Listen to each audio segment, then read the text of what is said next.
Assalamualaikum warahmatullahi wabarakatuh. Kami dari kelompok 2 akan menjelaskan mengenai keistimewaan VOC.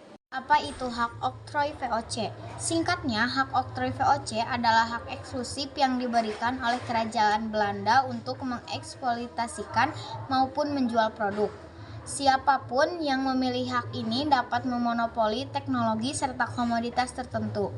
Ditambah lagi, hak oktroy memungkinkan pemiliknya untuk melarang pihak lain memanfaatkan penemuan-penemuan mereka secara komersil, baik itu untuk menyimpan, mengimpor, memproduksi, menggunakan, atau yang lainnya.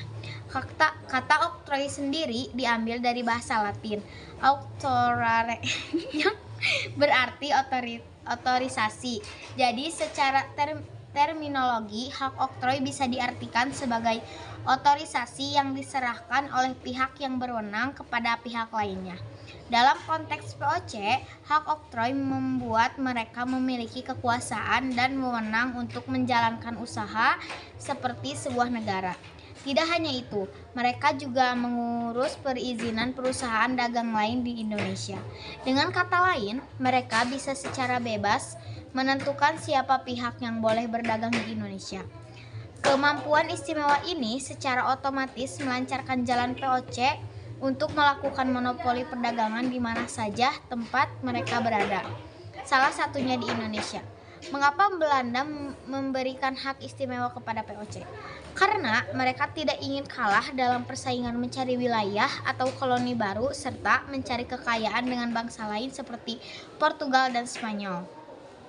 Dengan memberikan hak oktroy VOC, Kerajaan Belanda dapat mengamankan jalur perdagangan di Nusantara yang kekayaan hasil bumi dan rempah-rempahnya terkenal sampai ke Eropa. Saat ini, bangsa-bangsa Eropa memang sudah mengincar kekayaan alam Nusantara.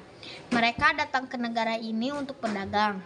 Belanda yang tidak ingin dikalahkan bangsa lain mengubah VOC menjadi wakil mereka di Indonesia. Bisa mengenai hak oktroy VOC tentunya tidak bisa dilepaskan dari ideologi kolonialisme. Karena itu, untuk memahami mengapa VOC bisa menjadi sebuah organisasi yang seperti mencatat dalam sejarah, kamu harus memahami apa itu kolonialisme dengan membaca buku kolonialisme.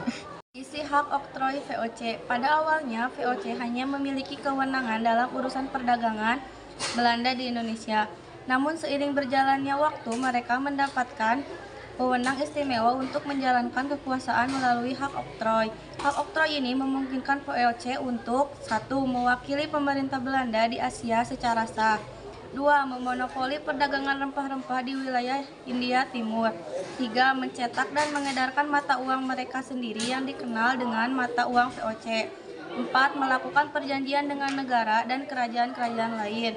5. Melakukan perang dengan negara lain termasuk kerajaan-kerajaan yang ada di Indonesia. 6. Mempunyai pasukan dan armada laut untuk keperluan perang. 7. Menyatakan perang dengan negara lain dan kerajaan-kerajaan di Indonesia jika diperlukan. 8. Mengumpulkan pungutan wajib dari kerajaan-kerajaan di Indonesia. Pungutan ini dikenal dengan istilah Verliefstie Leverance yang mewajibkan kerajaan di Indonesia membayar pajak hasil bumi kepada kontingenten dan Belanda. Selain itu, rakyat juga diharuskan membayar pajak sewa tanah dengan hasil bumi. 9. Melaksanakan pemerintahannya sendiri. Melihat isi hak oktroy VOC di atas, perusahaan dagang ini jelas mempunyai kekuasaan absolut karena mereka dapat bertindak seperti sebuah negara bahkan pada masa kejayaannya. VOC memiliki armada super besar. Armada ini terdiri dari 65 kapal. Mereka memulai pelayaran dari pelabuhan di Amsterdam, Vlissingen, Delft, Rotterdam, Enkhuizen, dan Hoorn. Lebih dari itu, VOC bahkan mampu membangun pasukan yang kuat. Pasukan-pasukan ini bertugas menekan kerajaan di Indonesia untuk mengikuti aturan serta kebijakan yang dibuat oleh VOC. Buktinya, mereka tidak segan ikut campur langsung dalam urusan internal beberapa kerajaan di Indonesia seperti Kesultanan Mataram atau Kesultanan Banjar. Dengan kekuasaan dan pasukan yang besar, VOC tidak segan untuk mengintimidasi serta menaklukkan berbagai kerajaan yang ada di Indonesia saat itu. Setelah penaklukan berhasil, mereka akan menempatkan Raja Boneka yang mereka kontrol sepenuhnya. Cara ini berhasil membuat VOC menjadi perusahaan dengan kontrol penuh di Indonesia. Kejayaan mereka sulit dikalahkan oleh bangsa Eropa lainnya karena VOC memiliki armada laut yang besar dan pasukan dengan persenjataan yang lengkap. Ketika ada bangsa lain yang ingin mencoba merebut atau menanamkan pengaruhnya, akan langsung diusir oleh pasukan tersebut. Contohnya seperti yang terjadi pada bangsa Spanyol. Namun meski memiliki kekuasaan setara negara, VOC masih diwajibkan memberikan laporan hasil keuntungan dagangnya kepada Parlemen Belanda, membayar pajak, dan juga membantu kerajaan Belanda dalam perang. Dampak hak oktroy pada perkembangan VOC. Keistimewaan luar biasa hak oktroy banyak berpengaruh pada perkembangan VOC di Indonesia. Secara tidak langsung, hak istimewa ini juga ikut berdampak pada masyarakat, sumber daya alam, dan pemerintahan di Nusantara. Salah satu contoh adalah keberhasilan mereka dalam merebut benteng pertahanan Portugis yang ada di Maluku, yang kemudian dinamai dengan Benteng Victoria. Tak hanya itu, di Indonesia bagian timur, VOC itu juga dapat memusatkan kedudukannya di Ambon. Bahkan mereka memberikan bantuan kepada Sultan Babullah untuk mengusir Portugis dari Maluku.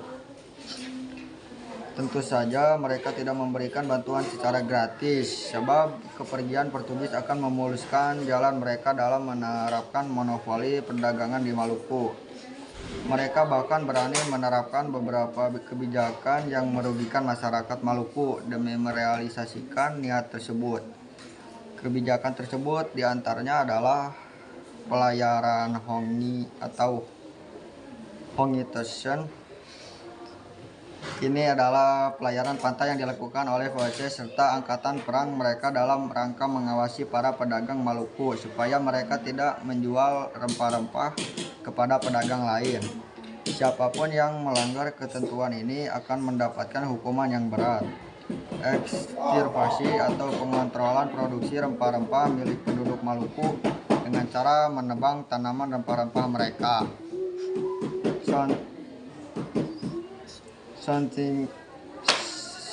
Kontingenten atau memberikan kewajiban pada rakyat untuk membayar pajak dengan menggunakan hasil bumi. Kesuksesan VOC tidak hanya terjadi di Maluku dan Indonesia bagian timur saja. Dalam waktu yang singkat, mereka mengalami kemajuan yang sangat besar. Bahkan karena terlalu banyak keberhasilan yang diraih oleh VOC, Heran Jayancin 17 orang pengurus pusat VOC harus membentuk kelembagaan yang baru. Kelembagaan yang baru ini diberikan tugas untuk mengurus keorganisasi VOC. Kemudian pada tahun 1610, Hiren Jevintain menunjuk seorang gubernur jenderal untuk mengendalikan kekuasaan di wilayah kekuasaan VOC yang bernama Pierre Bot. Setelah menjadi gubernur jenderal VOC, Pierre Bot mengeluarkan beberapa kebijakan, diantaranya adalah membangun pos perdagangan di Maluku dan Banten, masuk ke wilayah Jayakarta untuk membangun hubungan yang baik dengan Pangeran Wijayakrama yang sedang berkuasa saat itu, membeli tanah seluas 50 kali 50 fadem atau sekitar 91